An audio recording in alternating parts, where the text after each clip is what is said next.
ತ್ರಿವಿಕ್ರಮ್ ಅವ್ರ ತಾಯಿನ ಮಾತನಾಡಿಸ್ತಾ ಕೂತಿದ್ದೆ ನಾನು ಆವಾಗಲೇ. ಸೊ ತುಂಬ ಭಾವುಕರಾದರು. ಮಾತಾಡ್ತಾ ಮಾತಾಡ್ತಾ ಅವರು ಸ್ವಲ್ಪ ಹಿಂದೆ ಹೋಗ್ತೀನಮ್ಮ ಅಂತ ಹೇಳಿಬಿಟ್ಟು 12 ವರ್ಷದಿಂದ ನೀವು ಕಷ್ಟಪಟ್ಟಿರೋದನ್ನು ಹೇಳ್ತಾ ಇನ್ನೇನು ಕೈಗೆ ಸಿಗಬೇಕು ತುತ್ತು ಅಷ್ಟರಲ್ಲಿ ಮಿಸ್ ಆಗುತ್ತೆ ಅವ್ನಿಗೆ ಯಾವಾಗ್ಲೂ. ಗೆಲ್ತಾನೆ ಅನ್ನೋಷ್ಟರಲ್ಲಿ ಕೊನೆ ಮೂಮೆಂಟಲ್ಲಿ ಸೋಲ್ತಾ ಇದ್ದಾನೆ ಅಂತ ಹೇಳ್ಬಿಟ್ಟು ಕಣ್ಣೀರು ಹಾಕಿದ್ರು. ಅವ್ರು ಹೇಳಿದ್ರು ನನಗೆ ಕಪ್ ಗೆದ್ದಿಲ್ಲ ಅಂತ ಬೇಜಾರಿಲ್ಲ, ರನ್ನರ್ ಅಪ್ ಆಗಿದ್ದಾನೆ ನನ್ನ ಮಗ, ಕರ್ನಾಟಕ ಜನತೆಯ ಪ್ರೀತಿ ಗಳಿಸಿದ್ದಾನೆ ಹೇಳ್ತಾನೆ ಭಾವುಕರಾದರು.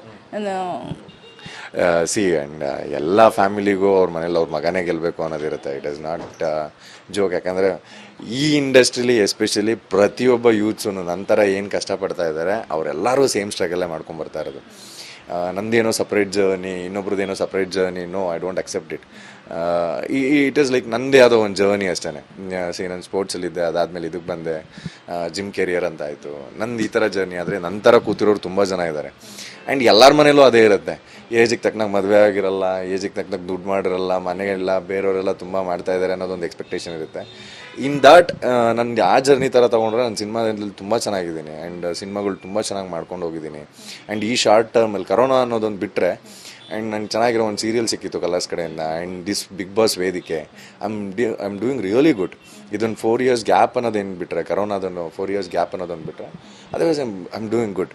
ಅಂದರೆ ಇವತ್ತಿನ ದಿನಕ್ಕೆ ನನಗೇನು ಸಿಕ್ಕಿದೆ, ಜನರ ಪ್ರೀತಿ ಏನು ಸಿಕ್ಕಿದೆ, ಯಾವಾಗಲೂ ಅದೊಂದು ಕ್ವಶನ್ ಮಾರ್ಕ್ ಬರೋದು. ತ್ರಿವಿಕ್ರಮ್ ನಿಮ್ಮ ನಾಕೊಂಡು ಮಾಡಿದ್ರೆ ಮಾರ್ಕೆಟ್ ಏನು ಅಂತ. ಸೊ ಈಗ ಆ ಮಾರ್ಕೆಟಿಗೆ ಒಂದು ವ್ಯಾಲ್ಯೂ ಬಂದಿದೆ ಅಂತ ಅನ್ಕೊತೀನಿ. ಒಂದು ಜನಕ್ಕೆ ಒಂದು ಸಿನಿಮಾ ಆಗಿರ್ಬೋದು, ಇನ್ನು ನೆಕ್ಸ್ಟ್ ಶೋಗಳಾಗಿರ್ಬೋದು, ಏನೇ ಮಾಡಿದ್ರು ಒಂದು ಜನಕ್ಕೆ ಬೇಗ ರೀಚ್ ಆಗ್ತೀನಿ ಅನ್ನೋ ಕಾನ್ಫಿಡೆನ್ಸ್ ಸಿಕ್ಕಿದೆ ಬಿಕಾಸ್ ಆಫ್ ಬಿಗ್ ಬಾಸ್ ವೇದಿಕೆ. ಸೊ ಇದರಿಂದ ನೆಕ್ಸ್ಟ್ ಪ್ರಾಜೆಕ್ಟ್ಗಳನ್ನ ಮಾಡ್ಕೊಂಡು ಹೋಗೋದು. ಸೊ ಈಗ ಅಮ್ದಿರ್ಗೆ ಯಾವಾಗ್ಲೂ ಮಕ್ಕಳು ಸೋತಿದ್ದಾರೆ ಅಂತಲೇ ಅನ್ಸೋದು. ಸೊ ಅದ್ರ ಇಂಪ್ಯಾಕ್ಟ್ ನಮಗೇನು ಅಂತ ಗೊತ್ತು ಇಲ್ಲಿ ಕೆಲಸ ಮಾಡ್ಕೊಂಡು ಹೋದಾಗ. ಆ್ಯಂಡ್ ನಂಗೆ ಫೈನಲ್ ವೇದಿಕೆಗೆ ರೀಚ್ ಆಗಿದ್ದು ಖುಷಿ ಇದೆ. ಆ್ಯಂಡ್ ಕಪ್ಪು ಅನ್ನೋದಕ್ಕಿಂತ ಹೆಚ್ಚಾಗಿ so I have given my best ಅನ್ನೋದಿದೆ ನನಗೆ. ಆ ಸ್ಯಾಟಿಸ್ಫ್ಯಾಕ್ಷನ್ ಅಂತೂ ಇದೆ. ಇಲ್ಲ, ಅಮ್ಮ ಸೋತಿದ್ದಾರೆ ಅಂತ ಹೇಳಲೇ ಇಲ್ಲ, ಅವ್ರು ಖುಷಿ ಆದರೂ ಖುಷಿಲಿ ಮಾತಾಡ್ತಾ ಒಂದೆರಡನೇ ಕಣ್ಣಲ್ಲಿ ನೀರು ಬಂತು. ಬಿಕಾಸ್ ನಿಮ್ಮ ಹಿನ್ನೆಲೆ ಎಲ್ಲ ಅವರು ಹೇಳ್ತಾ ಆ ಥರ. ಸೊ ಅವ್ರು ಹೇಳ್ತಾ ಇದ್ರು ಮಗ ಅಂತ ಹೇಳ್ಬಿಟ್ಟು ನಾವು ಏನು ಮಾಡಿದ್ದೀವಿ ಅಂತ ಇದುವರೆಗೂ ತ್ರಿವಿಕ್ರಮ್ ಕೇಳಿಲ್ಲ. ಅವ್ನು ಏನು ಮಾಡ್ಕೊತಿದ್ದಾನೆ, ಅವ್ನಿಗೆ ಏನು ಬೇಕು ಎಲ್ಲವನ್ನೂ ಅವನೇ ಮಾಡ್ಕೋತಾ ಇದ್ದಾರೆ. ಮದುವೆ ವಿಚಾರ ಕೇಳಿದಾಗ ಹೇಳಿದ್ರು ಸೊ ಸ್ವಂತದ್ದು ಅಂತ ಎಲ್ಲ ಆದಮೇಲೆ ಮದುವೆ ಅಂತ ಹೇಳ್ಬಿಟ್ಟು. ಸೊ ನೀವು ಹೇಳೋದಾದ್ರೆ ಈಗ ರೀಸೆಂಟಾಗಿ ತಂದೆ ಎಕ್ಸ್ಪೈರ್ ಆದಮೇಲೆ I lost so many things. So ಅದಾದಮೇಲೆ ನಾನು ಸೆಟಲ್ ಡೌನ್ ಆಗಬೇಕು. ಆ್ಯಂಡ್ ಇದಕ್ಕೆ ನಾನು ಏನು ಅಂತ ಪ್ರೂವ್ ಮಾಡಬೇಕು. ಒಂದಷ್ಟು ಜನಗಳಿಗೆ ಆನ್ಸರ್ ಮಾಡಬೇಕು ನನ್ನ ಫ್ಯಾಮಿಲಿಯಲ್ಲೇ. ಅದೆಲ್ಲ ಆನ್ಸರ್ ಮಾಡಾದ್ಮೇಲೆ ಇನ್ನೆಲ್ಲ ಮಿಕ್ಕಿದ್ದೆಲ್ಲ ಆಟೋಮೆಟಿಕ್ಕಾಗಿ ಆಗುತ್ತೆ ಅಂತ ನಂಬಿರೋ ನಾನು. ಸೊ ಅದ್ರ ಬಗ್ಗೆ ನಂದು ಇನ್ನೂ ಏನೂ ಇಲ್ಲ. ಈಗ ಒಂದಷ್ಟು ಪ್ರಾಜೆಕ್ಟ್ಗಳು ಅದನ್ನು ಮುಗಿಸ್ಕೊಂಡು ಹೋಗೋಣ ಅಂತ ಅಷ್ಟೇ. ಫೈನಲಿ ತ್ರಿವಿಕ್ರಮ್ ಅವರೇ, ಮತ್ತೆ ಅಮ್ಮನ ವಿಚಾರಕ್ಕೆ ಬರ್ತೀನಿ. ಅವ್ರು ಹೇಳ್ತಾ ಇದ್ರು ಕಷ್ಟಪಟ್ಟು ಬೆಳೆಸಿರೋದು. ಬಿಕಾಸ್ ನೀವೇ ಹೇಳಿದ್ರಿ ಇವಾಗ ತಂದೆ ಲಾಸ್ ಮಾಡ್ಕೊಂಡ್ಮೇಲೆ ತುಂಬ ಕಷ್ಟ ಆಯಿತು ಅಂತ ಹೇಳ್ಬಿಟ್ಟು ಡ್ರೈವರ್ ಆಗಿ ಕೆಲಸ ಮಾಡ್ತಾ ಇದ್ರು ಅಪ್ಪ ಅಂತ ಹೇಳ್ಬಿಟ್ಟು. ಎಷ್ಟು ಕಷ್ಟ ಆಯಿತು ತ್ರಿವಿಕ್ರಮ್ಗೆ, ಆ ಕಷ್ಟದ ದಿನಗಳನ್ನು ಫೇಸ್ ಮಾಡಿರ್ತೀರ. ಬಟ್ ಅಮ್ಮ ಹೇಳ್ತಿದ್ರು ನಾನು ಕಷ್ಟ ತೋರಿಸ್ದೆ ನನ್ನ ಮಗನಿಗೆ ಬೆಳೆಸಿದ್ದೀನಿ ಅಂತ. ಆದರೂ ಕೂಡ ನಿಮ್ಮ ಕಾಲ ಮೇಲೆ ನೀವು ನಿಲ್ಲೋದು ಯಾರ ಸಪೋರ್ಟು ಇಲ್ಲದೆ ಅಂದರೆ ದಟ್ ಈಸ್ ವೆರಿ ಡಿಫಿಕಲ್ಟ್. ಏನು ಹೇಳ್ತೀರಾ, ಇವಾಗ ಇಷ್ಟು ಎತ್ತರಕ್ಕೆ ಬೆಳೆದಿದ್ದೀರಾ? ಎಗೇನ್ ನಾನು ಹೇಳಬೇಕು ಅಂತಂದರೆ we all from a scratch. ನಾನು ಅದನ್ನು ಇದರಲ್ಲೂ ಹೇಳ್ತೀನಿ, we all from the middle class families. ನಮ್ಗೆ ಯಾವಾಗಲೂ ಅದೊಂದು ಏಮ್ ಇರುತ್ತೆ, ದೊಡ್ಡದಾಗಿ ಹೋಗಬೇಕು ಅಂತ. ಆ ಪ್ರೋಸೆಸ್ಸಲ್ಲಿ ನಮ್ಮ ಕನಸುಗಳಿಂದ ಬಂದಾಗ ಒಂದಷ್ಟು ಲಾಸ್ಗಳೇ ನೋಡಿರ್ತೀವಿ. ಈಗ ಸಡನ್ನಾಗಿ ದೊಡ್ಡ ಸ್ಟಾರ್ ಆಗೋಕ್ಕಾಗಲ್ಲ, ಸಡನ್ನಾಗಿ ಒಬ್ಬ ದೊಡ್ಡ ಸ್ಟಾರ್ ಸ್ಪೋರ್ಟ್ಸ್ ಪ್ಲೇಯರ್ ಆಗೋಕ್ಕಾಗಲ್ಲ. ಈ ಸ್ಟ್ರಗಲ್ಸೇ ನಂದು. ಎಲ್ಲೋ ಹೋಗ್ತೀವಿ, ಒಂದು ಸಿನಿಮಾ ವರ್ಕ್ ಆಗೋಲ್ಲ, ಇನ್ನೆಲ್ಲೋ ಬರ್ತೀವಿ, ಇನ್ನೇನೋ ವರ್ಕ್ ಆಗಿರಲ್ಲ. ಆ ಥರ ಸ್ಟ್ರಗಲ್ಸ್ಗಳಲ್ಲೇ ಫೇಲ್ ಹಾಕ್ಕೊಂಡು ಬಂದಿರೋದು. ಬಟ್ ಈ ಒಂದು ಕಾನ್ಫಿಡೆನ್ಸ್ ಏನು ಬಂದಿದೆ ಬಿಗ್ ಬಾಸ್ ವೇದಿಕೆಯಿಂದ, ಇನ್ನು ಮುಂದೆ ಎಲ್ಲ ಚೆನ್ನಾಗಾಗುತ್ತೆ ಅಂತ ಅಂದ್ಕೊಂಡಿದ್ದೀನಿ. So hoping for the best. ನೋಡೋಣ ಹೆಂಗೆ ವರ್ಕ್ ಆಗುತ್ತೆ ಮುಂದೆ ಅಂತ. ಬಿಗ್ ಬಾಸ್ ನಿಮಗೆ ತಂದುಕೊಟ್ಟಂತಹ ಯಶಸ್ಸು ಫೈನಲಿ ನಿಮ್ಮ ಮುಂದಿನ ಗುರಿ ಏನಾಗಿರುತ್ತೆ? ಬಿಕಾಸ್ ನೀವೀಗ ಆಲ್ರೆಡಿ ಈಗ ಗೆದ್ದಿದ್ದೀರಾ ನೀವು. ಸೊ ಮುಂದಿನ ನಿಮ್ಮ ದಾರಿ, ನಿಮ್ಮ ಗುರಿ ಏನಾಗಿರುತ್ತೆ? ನಿಜ ಗೊತ್ತಿಲ್ಲ ಮೇಡಮ್, ನೆನ್ನೆ ಬಂದಿರೋದು. ಆ್ಯಂಡ್ ಇನ್ನೂ 120 ದಿನದ ಹ್ಯಾಂಗ್ ಓವರಲ್ಲೇ ಇದ್ದೀನಿ. ಈಗ ನೆಕ್ಸ್ಟ್ ಏನೇನು ಆಫರ್ಸ್ಗಳು ಬರ್ತವೆ, ಏನೇನಾಗುತ್ತೆ ನೋಡಬೇಕು. ಸೊ ನೋಡಿ ಕ್ಲೀನಾಗಿ ಕೂತ್ಕೊಂಡು ಯೋಚನೆ ಮಾಡಿ ತೊಗೋಬೇಕು. ಆ್ಯಂಡ್ ನೆಕ್ಸ್ಟು ಸಿನಿಮಾ ಏನು ಬರುತ್ತೆ, ಸಿನಿಮಾನೋ ಸೀರಿಯಲ್ಲು ಈವೆಂಟ್ಸ್ಗಳು ಏನು ಬರುತ್ತೆ ಅದನ್ನು ನೋಡ್ಕೊಂಡು ವರ್ಕ್ ಮಾಡ್ತಾ ಹೋಗ್ತೀನಿ ನಾನು. ನಾನು ಇದು ಬಂದು ಕೇಳೋದು ಮರ್ತ್ಬಿಟ್ಟೆ. ಸುದೀಪ್ ಅವ್ರದ್ದು ಕೊನೆ ಒಂದು ನಿರೂಪಣೆ ಅಂತ ನಮ್ಮೆಲ್ರಿಗೂ ಗೊತ್ತು, ಸೀಸನ್ 11 ಆಗಿರೋದ್ರಿಂದ 12 ಇರಲ್ಲ ಅನ್ನುವಂಥದ್ದು. ಸೊ ಪಾರ್ಟಿ ಏನಾದರೂ ಕೊಟ್ರ? ನಿನ್ನೆ ಪಾರ್ಟಿ ಕೇಳೋದೇ ಬೇಡ, ಅವ್ರು ಮನೆಗೆ ಹೋದಾಗೆಲ್ಲ ಪಾರ್ಟಿನೇ. ಅಂದರೆ ನಿನ್ನೆ ಹೋಗ್ಬೇಕಾಗಿತ್ತು, ನಿನ್ನೆ ಹೋಗೋಕ್ಕಾಗಲಿಲ್ಲ. ಬಿಕಾಸ್ ಮನೆಗೆ ಬಂದು ಇಲ್ಲೇನೋ ಎಲ್ಲ ರಿಲೇಟಿವ್ಸ್ ಎಲ್ಲ ಬಂದಿದ್ದರಿಂದ ಅಲ್ಲಿಗೆ ಹೋಗೋಕ್ಕಾಗಲಿಲ್ಲ. ಈಗ ಅದೇ ಪಾರ್ಟಿ ಅನ್ನೋದಕ್ಕಿಂತ ಜಾಸ್ತಿ ಅಣ್ಣ ಯಾವಾಗ್ಲೂ ಈ ಸೋ ಇನ್ಸ್ಪೈರಿಂಗ್. ಅಂದರೆ ಇದನ್ನು ಮಾಡಿ, ಇದು ನನ್ನ ಲಾಸ್ಟ್ ಸೀಸನು ನಾನು ಹೋಗಿದ್ದೀನಿ ಆ್ಯಂಡ್ ಲಾಸ್ಟ್ ವೇದಿಕೆಲ್ಲ ಅವ್ರ ಜೊತೆಗೆ ಶೇರ್ ಮಾಡ್ಕೊಂಡಿದ್ದೀನಿ. ಅದಕ್ಕಿಂತ ದೊಡ್ಡ ವಿಷಯ ಏನು ಬೇಕಾಗಿರಲಿಲ್ಲ. ಅನ್ನೋಯಿಂಗ್ಲಿ ನನಗೂ ಇದು ಆಚೆ ಬಂದಮೇಲೆ ಕ್ಲಾರಿಟಿ ಸಿಕ್ಕಿದ್ದು, ಅಣ್ಣ ನೆಕ್ಸ್ಟ್ ಮಾಡ್ತಿಲ್ಲ ಅಂತ ಅಂದ್ಬಿಟ್ಟು. ಯಾಕಂದರೆ ಅವ್ರ ತಂದೆ ಎಲ್ಲ ಬಂದಿದ್ದರಿಂದ. So I am so happy. ಅಂದರೆ ಅಣ್ಣನ ಲಾಸ್ಟ್ ಸೀಸನು ನಾನಲ್ಲಿ runner Appu, I was so happy. ನಂಗೆ ಅದ್ರ ಬಗ್ಗೆ ತುಂಬಾ ಖುಷಿ ಇದೆ. All the very best and congratulations runner up ಆಗಿದ್ದಕ್ಕೆ. ಇನ್ನೂ ಎತ್ತರಕ್ಕೆ ಬೆಳೀರಿ, ಯಶಸ್ಸುಗಳು ನಿಮ್ಮ ದಾರಿಯುದ್ದಕ್ಕೂ ಇರಲಿ ಅಂತ ಆಶಿಸ್ತಾ ನಮ್ಮ ರಿಪಬ್ಲಿಕ್ ಕನ್ನಡ ಜೊತೆ ಮಾತನಾಡಿದ್ದಕ್ಕಾಗಿ ಧನ್ಯವಾದ. Thank you so much. ಇದಿಷ್ಟು Big Boss season 11 runner up ಆಗಿರುವಂತಹ ತ್ರಿವಿಕ್ರಮ್ ಅವರ ಮಾತಾಗಿತ್ತು ಅಂತ ಹೇಳ್ತಾ ಕ್ಯಾಮರಾ ಪರ್ಸನ್ ಹರಿಪ್ರಸಾದ್ ಜೊತೆ ರೋಜಾ ಮನು ಪಾಟೀಲ್, ರಿಪಬ್ಲಿಕ್ ಕನ್ನಡ, ಬೆಂಗಳೂರು. ತ್ರಿವಿಕ್ರಮ್ ಅವ್ರ ತಾಯಿನ ಮಾತನಾಡಿಸ್ತಾ ಕೂತಿದ್ದೆ ನಾನು ಆವಾಗಲೇ. ಸೊ ತುಂಬ ಭಾವುಕರಾದರು. ಮಾತಾಡ್ತಾ ಅವರು ಸ್ವಲ್ಪ ಹಿಂದೆ ಹೋಗ್ತೀನಮ್ಮ ಅಂತ ಹೇಳ್ಬಿಟ್ಟು 12 ವರ್ಷದಿಂದ ನೀವು ಕಷ್ಟಪಟ್ಟಿರೋದನ್ನು ಹೇಳ್ತಾ, ಇನ್ನೇನು ಕೈಗೆ ಸಿಗಬೇಕು ತುತ್ತು ಅಷ್ಟರಲ್ಲಿ ಮಿಸ್ ಆಗುತ್ತೆ ಅವ್ನಿಗೆ ಯಾವಾಗ್ಲೂ. ಗೆಲ್ತಾನೆ ಅನ್ನೋಷ್ಟರಲ್ಲಿ ಕೊನೆ ಮೂಮೆಂಟಲ್ಲಿ ಸೋಲ್ತಾ ಇದ್ದಾನೆ ಅಂತ ಹೇಳ್ಬಿಟ್ಟು ಕಣ್ಣೀರು ಹಾಕಿದ್ರು. ಅವ್ರು ಹೇಳಿದ್ರು ನನಗೆ ಕಪ್ ಗೆದ್ದಿಲ್ಲ ಅಂತ ಬೇಜಾರಿಲ್ಲ, ರನ್ನರ್ ಅಪ್ ಆಗಿದ್ದಾನೆ ನನ್ನ ಮಗ, ಕರ್ನಾಟಕ ಜನತೆಯ ಪ್ರೀತಿ ಗಳಿಸಿದ್ದಾನೆ ಹೇಳ್ತಾನೆ ಭಾವುಕರಾದರು. ಆ್ಯಂಡ್ ಎಲ್ಲ ಫ್ಯಾಮಿಲಿಗೂ ಅವ್ರ ಮನೇಲಿ ಅವ್ರ ಮಗನೇ ಗೆಲ್ಲಬೇಕು ಅನ್ನೋದಿರುತ್ತೆ. It is not joke. ಯಾಕಂದರೆ ಈ ಇಂಡಸ್ಟ್ರಿಲಿ ಎಸ್ಪೆಷಲಿ ಪ್ರತಿಯೊಬ್ಬ ಯೂತ್ಸು ನಂತರ ಏನು ಕಷ್ಟಪಡ್ತಾ ಇದ್ದಾರೆ ಅವರೆಲ್ಲರೂ ಸೇಮ್ ಸ್ಟ್ರಗಲ್ಲೇ ಮಾಡ್ಕೊಂಬರ್ತಾ ಇರೋದು. ನಂದೇನೋ ಸಪ್ರೇಟ್ ಜರ್ನಿ, ಇನ್ನೊಬ್ರದ್ದೇನೋ separate journey, no, I don't accept it. It is like ನಂದೇ ಯಾವುದೋ ಒಂದು ಜರ್ನಿ ಅಷ್ಟೇ.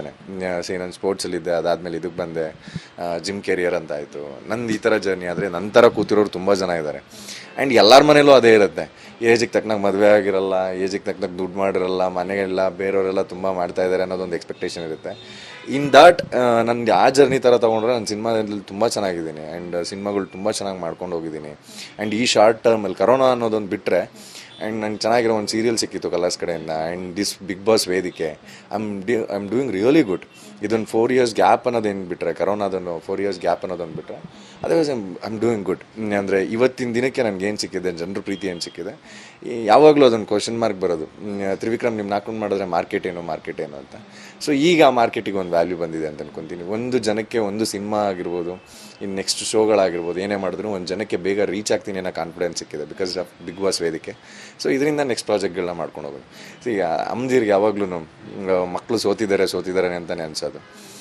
ಸೊ ಅದ್ರ ಇಂಪ್ಯಾಕ್ಟ್ ನಮಗೇನು ಅಂತ ಗೊತ್ತು ಇಲ್ಲಿ ಕೆಲಸ ಮಾಡ್ಕೊಂಡು ಹೋದಾಗ. ಆ್ಯಂಡ್ ನಂಗೆ ಫೈನಲ್ ವೇದಿಕೆಗೆ ರೀಚ್ ಆಗಿದ್ದು ಖುಷಿ ಇದೆ. ಆ್ಯಂಡ್ ಕಪ್ಪು ಅನ್ನೋದಕ್ಕಿಂತ ಹೆಚ್ಚಾಗಿ so I have given my best ಅನ್ನೋದಿದೆ ನನಗೆ. ಆ ಸ್ಯಾಟಿಸ್ಫ್ಯಾಕ್ಷನ್ ಅಂತೂ ಇದೆ. ಇಲ್ಲ, ಅಮ್ಮ ಸೋತಿದ್ದಾರೆ ಅಂತ ಹೇಳಲೇ ಇಲ್ಲ, ಅವ್ರು ಖುಷಿ ಆದ್ರೂ ಖುಷಿಲಿ ಮಾತಾಡ್ತಾ ಒಂದೆರಡನೇ ಕಣ್ಣಲ್ಲಿ ನೀರು ಬಂತು. ಬಿಕಾಸ್ ನಿಮ್ಮ ಹಿನ್ನೆಲೆ ಎಲ್ಲ ಅವರು ಹೇಳ್ತಾ ಆ ಥರ.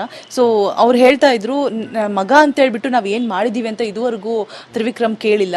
ಅವ್ನು ಏನು ಮಾಡ್ಕೊತಿದ್ದಾನೆ, ಅವ್ನಿಗೆ ಏನು ಬೇಕು ಎಲ್ಲವನ್ನೂ ಅವನೇ ಮಾಡ್ಕೋತಾ ಇದ್ದಾರೆ. ಮದುವೆ ವಿಚಾರ ಕೇಳಿದಾಗ ಹೇಳಿದ್ರು, ಸೊ ಸ್ವಂತದ್ದು ಅಂತ ಎಲ್ಲ ಆದಮೇಲೆ ಮದುವೆ ಅಂತ ಹೇಳ್ಬಿಟ್ಟು. ಸೊ ನೀವು ಹೇಳೋದಾದ್ರೆ ಈಗ ರೀಸೆಂಟಾಗಿ ತಂದೆ ಎಕ್ಸ್ಪೈರ್ ಆದಮೇಲೆ I lost so many things. So ಅದಾದಮೇಲೆ ನಾನು ಸೆಟಲ್ ಡೌನ್ ಆಗಬೇಕು. ಆ್ಯಂಡ್ ಈ ಇದಕ್ಕೆ ನಾನು ಏನು ಅಂತ ಪ್ರೂವ್ ಮಾಡಬೇಕು, ಒಂದಷ್ಟು ಜನಗಳಿಗೆ ಆನ್ಸರ್ ಮಾಡಬೇಕು ನನ್ನ ಫ್ಯಾಮಿಲಿಯಲ್ಲೇ. ಅದೆಲ್ಲ ಆನ್ಸರ್ ಮಾಡಾದ್ಮೇಲೆ ಇನ್ನೆಲ್ಲ ಮಿಕ್ಕಿದ್ದೆಲ್ಲ ಆಟೋಮೆಟಿಕ್ಕಾಗಿ ಆಗುತ್ತೆ ಅಂತ ನಂಬಿರೋನು ನಾನು. ಸೊ ಅದ್ರ ಬಗ್ಗೆ ನಂದು ಇನ್ನೂ ಏನೂ ಇಲ್ಲ. ಈಗ ಒಂದಷ್ಟು ಪ್ರಾಜೆಕ್ಟ್ಗಳು ಅದನ್ನು ಮುಗಿಸ್ಕೊಂಡು ಹೋಗೋಣ ಅಂತಷ್ಟೇ. ಫೈನಲಿ ತ್ರಿವಿಕ್ರಮ್ ಅವರೇ, ಮತ್ತೆ ಅಮ್ಮನ ವಿಚಾರಕ್ಕೆ ಬರ್ತೀನಿ. ಅವ್ರು ಹೇಳ್ತಾ ಇದ್ರು ಕಷ್ಟಪಟ್ಟು ಬೆಳೆಸಿರೋದು. ಬಿಕಾಸ್ ನೀವೇ ಹೇಳಿದ್ರಿ ಇವಾಗ ತಂದೆ ಲಾಸ್ ಮಾಡ್ಕೊಂಡ್ಮೇಲೆ ತುಂಬ ಕಷ್ಟ ಆಯಿತು ಅಂತ ಹೇಳ್ಬಿಟ್ಟು ಡ್ರೈವರ್ ಆಗಿ ಕೆಲಸ ಮಾಡ್ತಾ ಇದ್ರು ಅಪ್ಪ ಅಂತ ಹೇಳ್ಬಿಟ್ಟು. ಎಷ್ಟು ಕಷ್ಟ ಆಯಿತು ತ್ರಿವಿಕ್ರಮ್ಗೆ, ಆ ಕಷ್ಟದ ದಿನಗಳನ್ನು ಫೇಸ್ ಮಾಡಿರ್ತೀರ. ಬಟ್ ಅಮ್ಮ ಹೇಳ್ತಿದ್ರು ನಾನು ಕಷ್ಟ ತೋರಿಸ್ದೆ ನನ್ನ ಮಗನಿಗೆ ಬೆಳೆಸಿದ್ದೀನಿ ಅಂತ. ಆದರೂ ಕೂಡ ನಿಮ್ಮ ಕಾಲ ಮೇಲೆ ನೀವು ನಿಲ್ಲೋದು, ಯಾರ ಸಪೋರ್ಟು ಇಲ್ಲದೆ ಅಂದರೆ ದಟ್ ಈಸ್ ವೆರಿ ಡಿಫಿಕಲ್ಟ್. ಏನು ಹೇಳ್ತೀರಾ, ಇವಾಗ ಇಷ್ಟು ಎತ್ತರಕ್ಕೆ ಬೆಳೆದಿದ್ದೀರಾ? ಎಗೇನ್ ನಾನು ಹೇಳಬೇಕು ಅಂತಂದರೆ we all from a scratch. ನಾನು ಅದನ್ನು ಇದರಲ್ಲೂ ಹೇಳ್ತೀನಿ, we all from the middle class families. ನಮ್ಗೆ ಯಾವಾಗಲೂ ಅದೊಂದು ಏಮ್ ಇರುತ್ತೆ, ದೊಡ್ಡದಾಗಿ ಹೋಗಬೇಕು ಅಂತ. ಆ ಪ್ರೋಸೆಸ್ಸಲ್ಲಿ ನಮ್ಮ ಕನಸುಗಳಿಂದ ಬಂದಾಗ ಒಂದಷ್ಟು ಲಾಸ್ಗಳೇ ನೋಡಿರ್ತೀವಿ. ಈಗ ಸಡನ್ನಾಗಿ ದೊಡ್ಡ ಸ್ಟಾರ್ ಆಗೋಕ್ಕಾಗಲ್ಲ, ಸಡನ್ನಾಗಿ ಒಬ್ಬ ದೊಡ್ಡ ಸ್ಟಾರ್ ಸ್ಪೋರ್ಟ್ಸ್ ಪ್ಲೇಯರ್ ಆಗೋಕ್ಕಾಗಲ್ಲ. ಈ ಸ್ಟ್ರಗಲ್ಸೇ ನಂದು. ಎಲ್ಲೋ ಹೋಗ್ತೀವಿ, ಒಂದು ಸಿನಿಮಾ ವರ್ಕ್ ಆಗೋಲ್ಲ, ಇನ್ನೆಲ್ಲೋ ಬರ್ತೀವಿ, ಇನ್ನೇನೋ ವರ್ಕ್ ಆಗಿರಲ್ಲ. ಆ ಥರ ಸ್ಟ್ರಗಲ್ಸ್ಗಳಲ್ಲೇ ಫೇಲ್ ಹಾಕ್ಕೊಂಡು ಬಂದಿರೋದು. ಬಟ್ ಈ ಒಂದು ಕಾನ್ಫಿಡೆನ್ಸ್ ಏನು ಬಂದಿದೆ ಬಿಗ್ ಬಾಸ್ ವೇದಿಕೆಯಿಂದ, ಇನ್ನು ಮುಂದೆ ಎಲ್ಲ ಚೆನ್ನಾಗಾಗುತ್ತೆ ಅಂತ ಅಂದ್ಕೊಂಡಿದ್ದೀನಿ. So hoping for the best. ನೋಡೋಣ ಹೆಂಗೆ ವರ್ಕ್ ಆಗುತ್ತೆ ಮುಂದೆ ಅಂತ. ಬಿಗ್ ಬಾಸ್ ನಿಮಗೆ ತಂದುಕೊಟ್ಟಂತಹ ಯಶಸ್ಸು ಫೈನಲಿ ನಿಮ್ಮ ಮುಂದಿನ ಗುರಿ ಏನಾಗಿರುತ್ತೆ? ಬಿಕಾಸ್ ನೀವೀಗ ಆಲ್ರೆಡಿ ಈಗ ಗೆದ್ದಿದ್ದೀರಾ ನೀವು. ಸೊ ಮುಂದಿನ ನಿಮ್ಮ ದಾರಿ, ನಿಮ್ಮ ಗುರಿ ಏನಾಗಿರುತ್ತೆ? ನಿಜ ಗೊತ್ತಿಲ್ಲ ಮೇಡಮ್, ನೆನ್ನೆ ಬಂದಿರೋದು. ಆ್ಯಂಡ್ ಇನ್ನೂ 120 ದಿನದ ಹ್ಯಾಂಗ್ ಓವರಲ್ಲೇ ಇದ್ದೀನಿ. ಈಗ ನೆಕ್ಸ್ಟ್ ಏನೇನು ಆಫರ್ಸ್ಗಳು ಬರ್ತವೆ, ಏನೇನಾಗುತ್ತೆ ನೋಡಬೇಕು. ಸೊ ನೋಡಿ ಕ್ಲೀನಾಗಿ ಕೂತ್ಕೊಂಡು ಯೋಚನೆ ಮಾಡಿ ತೊಗೋಬೇಕು. ಆ್ಯಂಡ್ ನೆಕ್ಸ್ಟು ಸಿನಿಮಾ ಏನು ಬರುತ್ತೆ, ಸಿನಿಮಾನೋ ಸೀರಿಯಲ್ಲೋ ಈವೆಂಟ್ಸ್ಗಳು ಏನು ಬರುತ್ತೆ ಅದನ್ನು ನೋಡ್ಕೊಂಡು ವರ್ಕ್ ಮಾಡ್ತಾ ಹೋಗ್ತೀನಿ ನಾನು. ನಾನು ಇದೊಂದು ಕೇಳೋದು ಮರ್ತ್ಬಿಟ್ಟೆ. ಸುದೀಪ್ ಅವ್ರದ್ದು ಕೊನೆ ಒಂದು ನಿರೂಪಣೆ ಅಂತ ನಮ್ಮೆಲ್ರಿಗೂ ಗೊತ್ತು, ಸೀಸನ್ 11 ಆಗಿರೋದ್ರಿಂದ 12 ಅಲ್ಲಿ ಇರಲ್ಲ ಅನ್ನುವಂಥದ್ದು. ಸೊ ಪಾರ್ಟಿ ಏನಾದರೂ ಕೊಟ್ರ? ಅಣ್ಣನ ಪಾರ್ಟಿ ಕೇಳೋದೇ ಬೇಡ, ಅವ್ರ ಮನೆಗೆ ಹೋದಾಗೆಲ್ಲ ಪಾರ್ಟಿನೇ. ಅಂದರೆ ನಿನ್ನೆ ಹೋಗ್ಬೇಕಾಗಿತ್ತು, ನಿನ್ನೆ ಹೋಗೋಕ್ಕಾಗಲಿಲ್ಲ. ಬಿಕಾಸ್ ಮನೆಗೆ ಬಂದು ಇಲ್ಲೇ ಎಲ್ಲ ರಿಲೇಟಿವ್ಸ್ ಎಲ್ಲ ಬಂದಿದ್ದರಿಂದ ಅಲ್ಲಿಗೆ ಹೋಗೋಕ್ಕಾಗಲಿಲ್ಲ.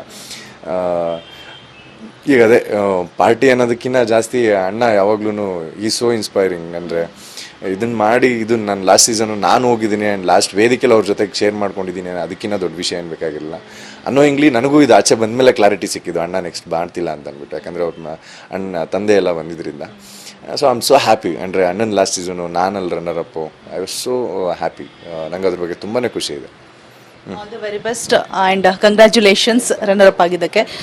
ಇನ್ನು ಎತ್ತರಕ್ಕೆ ಬೆಳೀರಿ, ಯಶಸ್ಸುಗಳು ನಿಮ್ಮ ದಾರಿಯುದ್ದಕ್ಕೂ ಇರಲಿ ಅಂತ ಆಶಿಸ್ತಾ ನಮ್ಮ ರಿಪಬ್ಲಿಕ್ ಕನ್ನಡ ಜೊತೆ ಮಾತನಾಡಿದ್ದಕ್ಕಾಗಿ ಧನ್ಯವಾದ. Thank you so much. ಇದಿಷ್ಟು Big Boss season 11 runner up ಆಗಿರುವಂತಹ ತ್ರಿವಿಕ್ರಮ್ ಅವರ ಮಾತಾಗಿತ್ತು ಅಂತ ಹೇಳ್ತಾ ಕ್ಯಾಮರಾ ಪರ್ಸನ್ ಹರಿಪ್ರಸಾದ್ ಜೊತೆ ರೋಜಾ ಮನು ಪಾಟೀಲ್, ರಿಪಬ್ಲಿಕ್ ಕನ್ನಡ, ಬೆಂಗಳೂರು.